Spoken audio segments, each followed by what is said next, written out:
কতটা নিকৃষ্ট গার্মেন্টস মালিকরা দেখেন।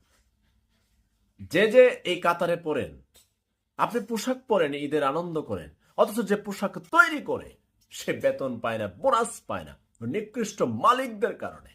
ওই মালিক মাওয়ার পর আবার হেডম দেখায় আসে, বিলাসিতা করে। চিন্তা করতে পারেন, 14 মাসের বেতন পায় না। স্টাইল ক্রাফট লিমিটেড, হ্যাঁ, নামটা পড়তেছেন না? 14 মাসের বেতন দেয় না এই হারামিরা। আমি গার্মেন্টস শ্রমিক ভাই বোনদের উদ্দেশ্যে বলতে চাই, বিকল্প চিন্তা এখনই শুরু করেন। এই মাওয়ার পুতাইনতে অন্য ব্যবসা করুক গিয়া। এই আমেরিকা সব বানাইতে পারে, ওরা কি কাপড় বানাইতে পারে না মিয়া? ওরা এদেশে কেন আসে? সস্তায় মজুরি এদেশের মানুষ। গার্মেন্টস শ্রমিক ভাই বোনদের বলতে চাই, অন্য পেশা খুঁজেন। আমি গ্যারান্টি দিয়ে বলতে পারি, আপনারা গাধার মতো পরিশ্রম করে